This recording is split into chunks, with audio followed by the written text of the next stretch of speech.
Insurance and credit companies, hospitals, and the government would all argue that their surveillance is necessary.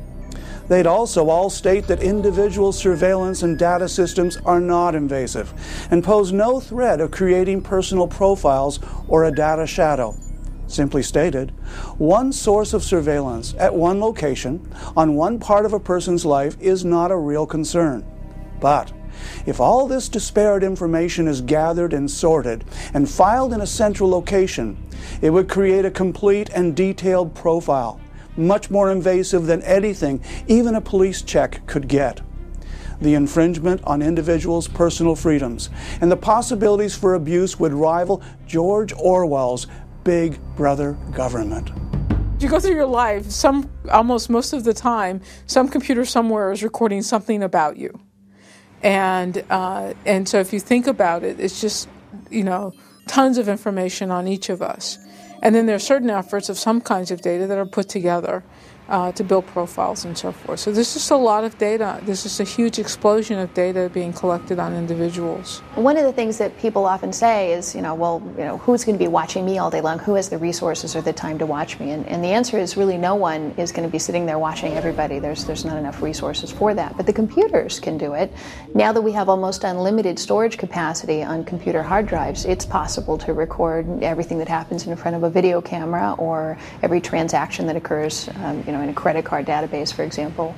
And that information is actually becoming immense. It was revealed in the New York Times that Walmart's database was as big as, if not bigger than, the entire internet. After 9/11, a lot of the failures to prevent the attacks were attributed, rightly or wrongly, to the failure of different government agencies to share data with each other to form a complete picture that would have identified the terrorists before they got on the airplane. And so those walls between government agencies are coming down. And then it turns out in the U.S. there's data the government is prohibited from collecting itself, but which it can perfectly well go buy on the open market from private vendors. Even where there are walls that are supposed to keep the data separate, they come down. I mean, just pretty much across the board, there's this ongoing demand for linking more and more of the information on individuals. What do you purchase at the credit card versus what your telephone where your telephone says you are now? Is this an opportunity to send you a text message and remind you to go to the grocery store, that they have a sale on orange juice? I mean, this is the kind of vision that many people have, and there's been a lot of effort moving towards that vision. In a computerized age where information doesn't vanish into the air, but is always being recorded somewhere, and then collected, aggregated into a database, is that every purchase you make, every step you take where there's a public video surveillance camera, when you use a credit card, the searches you do on Google, all these things get collected. And the way the law looks at it right now is, well, you typed in that search term to Google, so you knew they were going to get it. Of course they have the ability to keep it. And because, as a practical matter, we have this giant information collecting system, the threat to privacy today is far, far greater than it ever has been. It's more like the creation of an encyclopedia. And if you think about an encyclopedia, back in the old days when we had A through Z encyclopedias, you wouldn't sit down and read every single volume. But when you wanted to look up Amazonian tree frogs or the country of, Colombia, it was right there at your fingertips. And so I think what's happening with the database is the best way to understand it is that you are just a blip on the screen right now. But the moment someone wants to look you up and wants to drill down and find out about you, they open up your entry. And at that point, all of this data that's been collected really would paint a shockingly detailed picture of a single person's life. When Big Brother is government, what are the consequences? Well, government can take away my liberty. If Big Brother is industry, maybe my credit card company or my bank, well, they could just throw up my credit worthiness. They might take my money. So the consequences of who the Big Brother is are non-trivial. If there had been other attacks, and more liberty, more pressure was put on, more privacy sort of put at risk, the consequences for Big Brother could have been really large. Because what if more and more Americans were caught up in a dragnet, more and more innocent Americans caught up in a dragnet, believed to be terrorists, might be terrorists, we're just scared of you kind of thing. Those consequences are really extreme. There's a push for every nation on the globe to identify and number all of its citizens. We're seeing this happening in China, where you've got over 1 billion people that have now been issued unique ID cards, literally national ID cards with radio frequency devices in them that can be used to track them and identify them at a distance. You're seeing now it's happening in Mexico. They're going to be doing national ID cards to all of the citizens in Mexico. 1.2 billion people in India about to go into a database, virtually every country on the globe. I go to the doctor, I have a lab test done, my blood is there, they sequence it, they know something about me, but they also know something about my family. And even if I agreed that they could use it for research, to what extent did I now bring my family, release information about them? This is an RFID credit card. There have been tens of millions, if not hundreds of millions of these issued, and the vast majority of people who are carrying them don't actually realize that there is RFID in them. There's nothing on it anywhere that says RFID. There's a small symbol on the back that if you know what it means, you'd know that it was RFID, but if you're just looking at it, it's just another logo. You have no way of knowing that there is an RFID chip in it. The problem with this is that because you don't know there's RFID in it, you won't take any steps to protect it, which means that I can come along with a device like this. I bought this on eBay for about $200, and it reads these RFID credit cards. It gives me full card information that is sufficient to process a credit card transaction. So using my $200 device, I've got all of these people walking around with all of these credit cards in their pockets that they don't know have RFID and that they don't know are vulnerable to off-the-shelf devices like this that can read their credit card information and then conduct transactions with their credit card without that card ever leaving your wallet. What kind of questions could someone ask about you that would be answered by a database that kept track of where you were? Why did you visit that person's house? Well, gee, we know that person was holding a meeting of the Communist Party. Or, gee, you go to this place every Wednesday at noon. Well, it's easy to find out that that's a church, and there's an Alcoholics Anonymous meeting. There's just a million ways that simply knowing where someone is on a regular sort of basis allows you a tremendous amount of information. I believe the American people, and indeed the people of the world, are in that same position.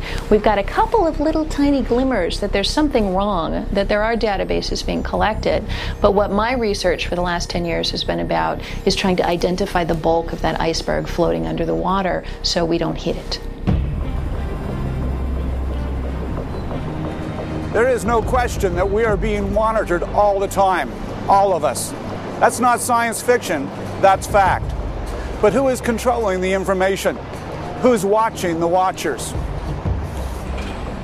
If you live in a free and democratic nation, you may rest easier knowing that totalitarian regime won't come knocking on your door. But journalists, Christians, aid workers, and many others around the world in places like China, North Korea, and the Sudan are not as fortunate. They're routinely abused, arrested, tortured, and even killed for their seemingly innocent and innocuous actions. The people in Hitler's Germany and in Ceausescu's Romania never thought their freedoms could be squashed, or that they themselves could be seen as a threat. Could such a thing happen in other nations, or here in America?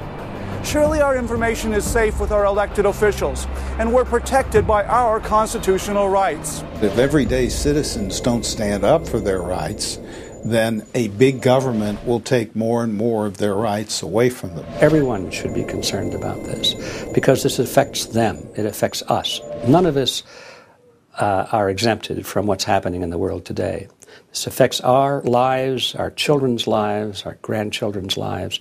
And if we really care about anything, anybody outside of our own skin, if we really care about other people, about society, about our nation, about the world, we'd better take an interest in what's going on. So if your phone calls, your letters, if the contents of your homes, the contents of your automobiles, the contents of your computers are open to surveillance by the government or by private entities who share that information with the government, then I think it's going to be very, very hard for most people to be free in the way they live their lives. If we get to the point where the government is watching everything we do, then we're going to see some serious erosions of our civil liberties. Our right to assemble peaceably, our right to free speech, our right to free religion, free practice of the religion of our choice. All of these rights are going to be eroded through these technologies. The saying is, if you put a frog in cold water and then you put the heat on, the frog will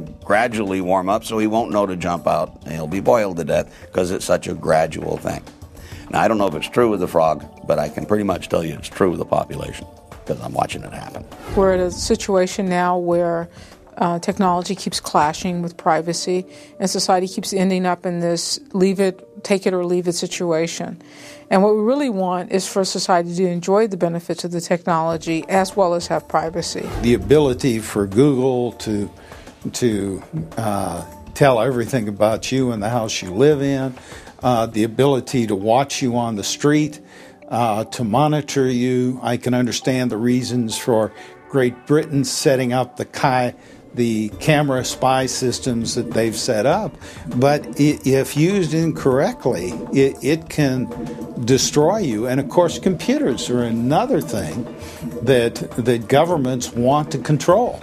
And they have the ability to do that in communist China. You cannot use a computer with the government knowing what you're saying and who you're saying it to and what you're up to. Founders of this country understood that, sure, there were bad guys, but they also understood that if you give the executive branch, if you give the government sort of arbitrary, unbridled, unchecked power to search and to seize, then you are really inviting tyranny and the abuse of power. The America that stood for liberty and personal freedom, that peaked probably in the 50s and 60s, no longer exists. Most of us have taken comfort in the law of a constitutional protection, and that's out the window. We no longer are governed by the Constitution, much as though people think they are, but that's been shredded and no longer operative. There is a faction within the country that believes the Constitution's a living document, and because it's a living document, presumably you can torture it until it says whatever you want it to. The truth of the matter, that's leading to a socialist environment and will ultimately lead to tyranny. And so that's to those that love freedom, it's the end of an era. The great experiment that was once America has been prostituted by special interests. The environment is the cover for the real objective of sustainable development, which is to change our system of justice and change our system of economics to a system of social justice. You can talk to most judges in America today, and they will proclaim themselves to be agents of social justice. Well, there's no concept of private property in a system of social justice. So what is being done is our whole foundation for the American experiment is being undermined with this environmental move. You know, we all want to promote those good causes, but the real question is, how much bang are you really getting for the buck? Are we really making a difference, or are they just trying to get more surveillance power? You're going to see increasing encroachments on freedom of speech. And it takes some interesting colorations. In the press, you can say what you like about against Christianity, no problem, but you say a peep against Islam, and you get clobbered. In our schools, they'll teach Islam, but you're not allowed to teach the Bible. This is a unique political experience in all of human history, and the future of humanity really depends upon the political recognition of every individual's unalienable rights. And that's what's wafting away. Increasingly, in the name of fighting illegal immigration, there are arguments that daily activities, basic activities that are required for just living, should require an ID card. whether it's getting a job, whether it's renting an apartment, whether it's visiting a doctor, and ultimately I think it's whether it's going to a store and actually buying food. And so